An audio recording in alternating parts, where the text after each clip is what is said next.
Assalamualaikum warahmatullahi wabarakatuh.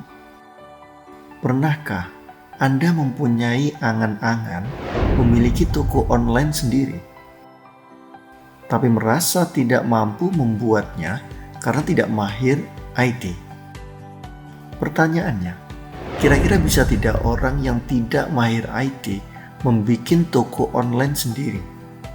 Jawabannya bisa, asal mau belajar. Membuat toko online tidak harus orang yang paham pemrograman. Membuat toko online tidak juga harus memiliki server di rumahnya atau di tempat usahanya. Ini sudah eranya digital. Sudah banyak sekali penyedia server virtual atau cloud server. Mungkin ada yang bertanya, berarti harus membayar dong? Namanya juga sewa, pasti membayar lah. Tapi menurut saya tidak begitu mahal. Nanti akan saya jelaskan rinci berapa biayanya. Bagaimana jika kita menggunakan yang gratisan, sejenis blog atau yang lain? Pertanyaan saya sekarang sederhana.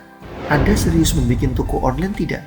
Kalau serius, cari yang berbayar, jangan yang gratisan.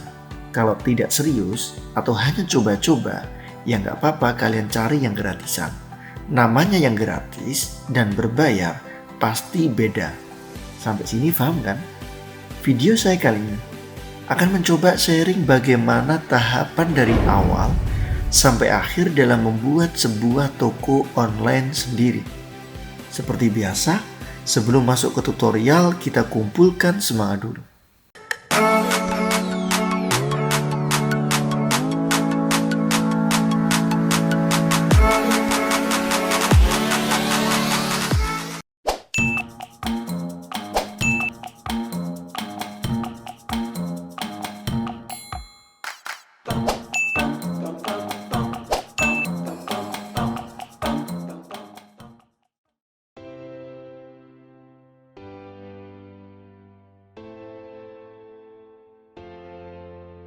Dalam membuat toko online sendiri, dengan brand Anda sendiri, pastinya akan sangat membuat bangga. Apalagi seorang customer akan merasa yakin pada brand usaha Anda. Apa yang perlu Anda siapkan dalam membuat toko online sendiri? Yang pertama, tentukan penyedia hostingnya. Yang pertama akan saya jelaskan, hosting itu apa? Untuk mempunyai toko online, kita kan perlu server. Kita tidak beli server secara fisik kan, tapi beli server secara virtual atau online. Penyedia server virtual itulah yang disebut penyedia hosting. Ada banyak sekali penyedia hosting yang bisa Anda coba.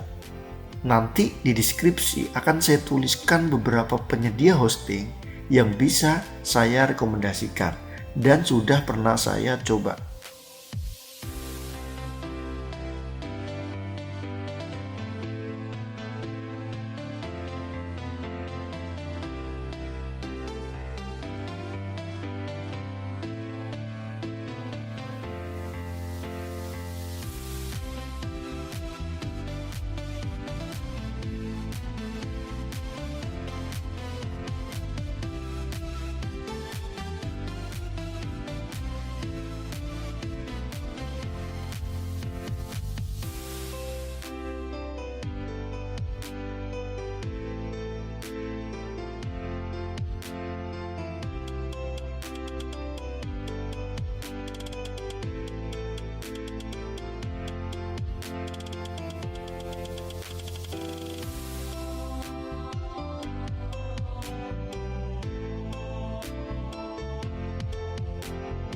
Yang kedua, tentukan kapasitas hosting.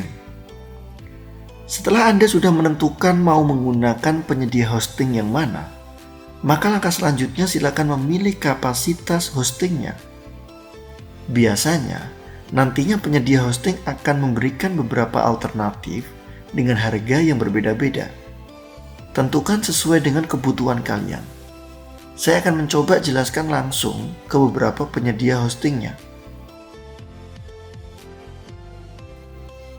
Sekarang saya akan coba menjelaskan kapasitas berapa sih yang nantinya kalian butuhkan ya. Memang kalau kita memilih kapasitas itu kan memang harus sesuai dengan kebutuhan kita. Kalau seumpama kalian membuat toko online, kemudian membutuhkan video, membutuhkan gambar, pasti kan membutuhkan resource penyimpanan data yang lumayan besar. Oke, ada beberapa hosting yang memang menyediakan kapasitas yang terukur ya. Ada juga yang unlimited. Kalian bisa pertimbangkan, pasti nanti dari segi harga juga pasti akan beda. Yang pertama di rumah web ini ada beberapa pilihan yang mulai dari yang jenis entry sama yang large. Di jenis yang entry ini kapasitasnya kalian hanya diberikan 1 GB ya space. Kalau menurut kalian kapasitas 1 GB ini sudah cukup, maka kalian bisa menggunakan yang jenis yang entry. Kemudian ada yang berikutnya yang mulai small, medium, large, ini unlimited space ya. Jadi dia tidak membatasi kapasitas yang diberikan. Itu yang di rumah web ya. Kemudian saya lanjutkan ke Jagoan Hosting. Di Jagoan Hosting ini ada beberapa pilihan ya, mulai dari website bisnis ya, kemudian sampai ke web app platform. Di sini dia sudah SSD ya. Untuk penyimpanan data kalian juga pertimbangkan selain kapasitas, kalian juga bisa pertimbangkan dia menggunakan SSD storage atau tidak. Kalau kalian pernah menggunakan laptop yang SSD ya, pasti akan lebih cepat dibandingkan dengan laptop yang menggunakan hard disk atau HD. Oke, kalau kalian menggunakan yang website bisnis, ini sudah unlimited SSD storage ya. Kemudian untuk yang website enterprise ya, ini dia menggunakan kapasitas 15 GB SSD storage. Kenapa kalau yang di sini itu unlimited tapi di sini 15 GB ya? Tapi karena di sini prosesornya beda. Kemudian saya lanjutkan ke web hosting ya. Di web hosting ini juga ada beberapa pilihan ya. Kalau kalian menggunakan yang jenis Calming ya, di sini space-nya 400 MB ya. Kemudian kalau kalian menggunakan yang paling gede di sini adalah Fantastis, ini space-nya 8 GB. Jadi kalian bisa pertimbangkan ya. Kemudian saya lanjutkan lagi ke ke Niaga Hoster. Di Niaga Hoster ini juga ada beberapa pilihan. Kalau kalian menggunakan yang versi di sini dinamai dengan bayi, kalian akan mendapatkan 500 MB ya di space-nya. Tapi kalau kalian menggunakan yang pelajar, maka di sini sudah unlimited disk space. Di sini juga saya tidak melihat apakah dia menggunakan SSD apa tidak, karena di sini tidak ada keterangannya. Kemudian saya lanjutkan lagi ke Hostinger. Di Hostinger ini juga ada beberapa pilihan ya, mulai dari yang share hosting single ya. Di sini kalau kalian menggunakan jenis ini, kalian akan diberikan 10 GB SSD storage ya. Kemudian kalau menggunakan yang terpopuler, kalian akan dikasih 20 GB SSD storage ya. Di Hostinger ini sudah menggunakan SSD storage-nya. Oke, kemudian saya lanjutkan ke Domainisia. Ada beberapa pilihan, yaitu ketika kalian menggunakan yang ekstra, kalian akan diberikan 750 MB space ya. Di sini belum ada keterangan apakah dia menggunakan SSD apa tidak. Oke. Di paket yang lain, kalau kalian menggunakan yang ini paling tinggi di Exa, kalian akan diberikan 48 GB space-nya. Oke. Yang ketiga, tentukan nama domain toko online Anda. Ketika Anda membeli sebuah hosting, biasanya kebanyakan sudah free domain dan subdomain.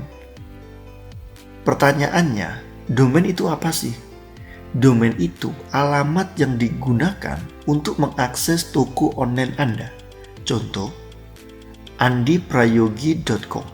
Kemudian, kalau subdomain itu seumpama saya bikin web baru dengan alamat info.andiprayogi.com. Untuk lebih gampang, subdomain itu adalah anaknya domain. Ada atau tidaknya subdomain semua tergantung kebutuhan. Kalau tidak membutuhkan, ya tidak perlu kita membuat subdomain. Sekarang kita akan mencoba membeli hosting ya di rumah web. Saya akan memilih yang small. Kemudian nanti kita akan coba menulis domain yang akan kita inginkan ya. Di sini ketika saya memilih yang small ya, harganya 99.000 per tahun ya. Ini hanya biaya hostingnya saja. Kemudian di sini ada keterangan free domain. Berarti di sini tidak include sama domainnya. Oke, nanti domainnya akan ada biaya sendiri ya. Jadi nanti ketika kita membeli domain, dia akan dikenakan biaya tersendiri di luar dari 99.000. Oke, ketika saya memilih yang ini dan kemudian saya membeli domainnya, saya akan dapat 6 domain. Oke ya. Sekarang saya coba untuk klik pesan. Oke, kemudian saya tinggal menulis domain apa yang akan saya inginkan ya. Saya tinggal menulis domain yang saya inginkan. Seumpama saya menginginkan domain toko murah ya. Di sini saya tinggal search saja apakah dia tersedia, available atau not available, tidak tersedia. Saya tinggal search saja. Oke, di sini untuk yang .com dia tidak tersedia, yang tersedia yaitu yang .org ya. Untuk domain .com, ID, net ini harus sesuai dengan jenis usaha kalian. Kalau seumpama jenis kalian usahanya toko dan macam-macam ya, saya sarankan pakai yang .com. Oke. Kalau di sini tidak tersedia, maka saya harus mencari domain yang lain. Seumpama saya tambahkan toko murahku, tinggal saya search. Untuk yang .com ternyata dia tersedia, biayanya 125 per tahun, 125.000 per tahun untuk domain toko murahku. Berarti nanti tinggal ditambah dengan biaya hostingnya yang 99.000 tadi kan. Tinggal saya klik saja, klik daftar. Setelah saya klik daftar, di sini saya tinggal klik lanjutkan. Untuk caranya ini biasanya beda-beda ya, tergantung sama hostingnya, tapi hampir mirip caranya seperti ini. Oke, kemudian di sini saya kategorinya tadi kan memilih yang hosting murah, kemudian paketnya small, ya, periode billing dan macam-macam ya. Di sini ada keterangan juga saya akan mendapatkan unlimited space, unlimited traffic ya. Unlimited traffic itu mau ada yang akses berapapun ya trafficnya ya, dia keterangannya unlimited tanpa batas. Kemudian saya juga mendapatkan unlimited email account. Saya mau membuat account email berapapun di sini tak terbatas. Kemudian saya mendapatkan 6 domain, oke? Dan lain-lain. Kalau ini sudah kalian baca dan macam-macam ya. Ini tidak perlu, kalau kalian ingin menambahkan saja tinggal ditambahkan, tapi ada biaya tersendiri. Kalau saya tidak menambahkan ya. Kemudian kalau sudah di sini saya tinggal ada keterangan ya 135. Kenapa 135 padahal tadi kan 125 ya? Ternyata di sini ada tambahan. Di sini ada tambahan, kalau saya lihat ada 8.250 ya, ada tambahan di sini. Kemudian di sini totalnya PPN-nya 10%. Jadi totalnya 257.400 per tahun yang akan kita keluarkan untuk hosting dan domain kita. Kalau ini sudah, kita tinggal centang ini, kemudian saya tinggal check out. Oke, sekarang kalau kalian sudah mengisi datanya, kalian akan disuguhi kalian ingin membayar dengan kalian akan membayar menggunakan apa. Di sini akan muncul ya, biasanya di email juga akan terkirim nomor virtualnya ini dengan total 261. Saran saya ketika kalian ingin mentransfer, sesuaikan ya nominal yang tertera, jangan sampai ada pengurangan dan jangan sampai ada penambahan. Yang keempat, transfer biaya pembelian hosting. Setelah Anda menentukan jenis hosting dan nama domain, Anda akan diberikan invoice untuk proses pembayaran. Biasanya kontrak yang ditawarkan minimal 1 tahun, seperti yang saya contohkan berikut ini di salah satu tempat hosting.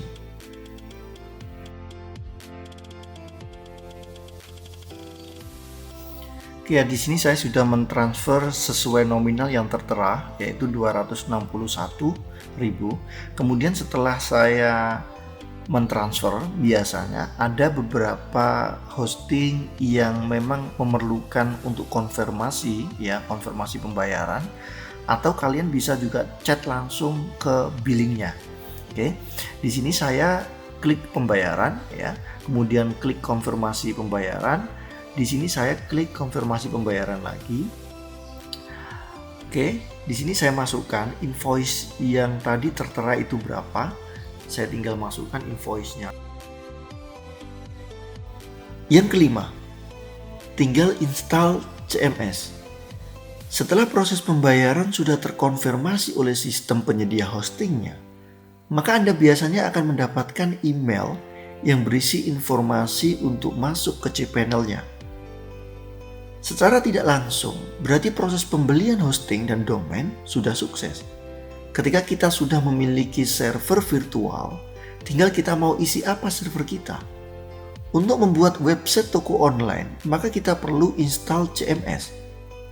Mungkin di kesempatan saya kali ini tidak bisa menjelaskan detail bagaimana cara menjalankan dari awal sampai akhir CMS yang akan kita buat. Setelah proses pembayarannya sudah sukses, kita akan cek di rumahweb.com ini. Saya tinggal masuk ke client areanya, kalian tinggal klik saja di login. Pastikan service dan domainnya ini tertera angka 1. Karena saya memilih hostingnya dan saya memilih domainnya. Ketika di sini masih 0, berarti status kalian belum sukses, ya. Ketika sudah ada tulisan 1 dan di domainnya juga ada 1, berarti proses pembelian hosting dan pembelian domain ini sudah sukses. Kalau ada data yang di your info ini tidak sesuai, maka kalian bisa update kemudian di save, otomatis nanti akan tersimpan di info kalian. Sekarang kita akan mencoba menginstal, ya. Ketika domain dan hostingnya sudah sukses, saatnya kita mengisi server kita. Oke, ketika saya mau mengisi atau menginstal aplikasi di server virtual saya, maka saya harus masuk ke cPanel. Caranya kalau di rumah web itu saya klik My Service, kemudian klik aktif. Di sini ada yang namanya cPanel. Oke, ini cPanel kita. Ini dipakai untuk memanage server virtual kita. Karena saya ingin membuat toko online, maka di sini saya harus menginstal, ya. Saya harus menginstal, ada 2 pilihan. Kalian bisa menggunakan WordPress atau kalian juga bisa menggunakan OpenChat. Nah, ini ya. Ada OpenChat sama WordPress, terserah kalian mau pakai yang mana. Di tutorial saya kali ini, saya akan mencoba menggunakan OpenChat. Kita klik saja. Oke, kalau sudah kita tinggal klik install. Di sini ini adalah domain kita tokomurahku.com, kemudian site tanpa folder, ya. Oke, kalau sudah, nama tokonya apa? Seumpama Toko Murahku. Oke, kemudian deskripsi tokonya apa?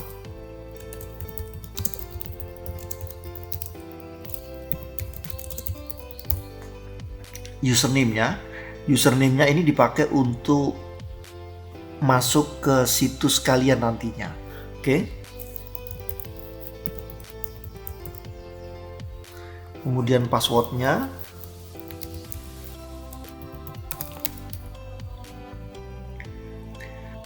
Oke, kalau sudah, ini tinggal kita klik install saja. Untuk bahasanya kalian ingin menggunakan terserah. Di sini hanya ada Inggris, ya.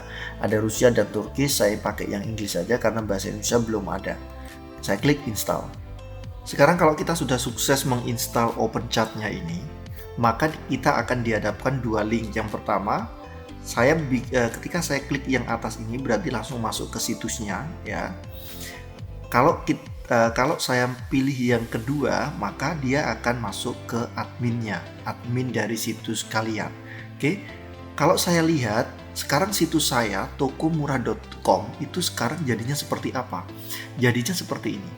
Oke, nanti gambar-gambar ini nanti akan kita rubah sesuai dengan apa yang akan kita jual. Cara merubahnya bagaimana? Maka cara merubahnya kalian harus masuk ke adminnya, Toko Murah admin ini sesuai username dan password. Username dan password sesuai dengan apa yang sudah kalian tulis waktu proses penginstalan. Langkah yang pertama yaitu kita harus mengecek katalognya ya, kategorinya sama produknya. Mungkin di tutorial kali ini saya tidak bisa menjelaskan secara detail. Mungkin next nanti akan saya jelaskan bagaimana cara mengoperasikan open chat seperti ini. Yang paling penting di kategori ya, kalian bisa cek kategori apa saja kategori yang ingin kalian jual. Silahkan diedit di sini. Oke, tinggal diedit. Kalau seumpama ingin menambah silakan diklik tambah, kalau ingin menghapus tinggal dicentang kemudian klik delete. Oke, yang berikutnya yaitu produk, apa yang akan kita jual. Ketika kategori itu sudah kita perbarui ya, kita tambah. Kemudian langkah selanjutnya yaitu kita membuat atau mengecek produknya, apa yang akan kita jual. Oke, yang tidak pakai silakan dicentang kemudian di del ya. Kalau ingin menambahkan tinggal klik add new. Kemudian untuk image kalian bisa masuk ke sini, masukkan image-nya atau gambarnya. Oke, kalian bisa pelajari ya. Kalian bisa pelajari untuk penggunaan open chat ini. Seperti yang saya jelaskan di depan tadi, saya tidak bisa secara detail menjelaskan open chat di tutorial kali ini. Sekarang bagaimana cara membuat email ya? Seperti yang waktu kita daftar tadi kan saya tulis email admin@tokomurahku.com.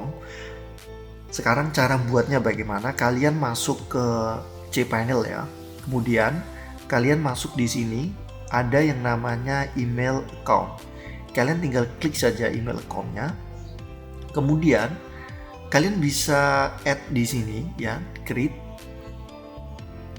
tulis username-nya. Seumpama tadi kan admin ya. Oke. Nah, berarti nanti email saya adalah admin@tokomurahku.com. Kemudian tinggal passwordnya kalian ingin menggunakan password apa.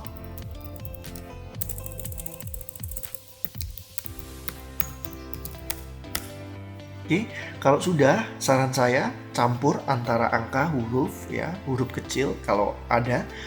Kalian bisa campur biar kekuatan passwordnya menjadi strong. Ketika kalian membuat email, storage space-nya, kapasitasnya kalian batasi berapa. Di sini kalian bisa atur, atau kalian bisa menggunakan unlimited, terserah kalian. Oke, kalau sudah, saya tinggal klik create. Oke, otomatis email admin@tokomurahku.com ini sudah bisa diakses. Demikian sharing yang bisa saya sampaikan bagi Anda yang ingin membuat toko online sendiri. Semoga bermanfaat. Terima kasih. Assalamualaikum warahmatullahi wabarakatuh.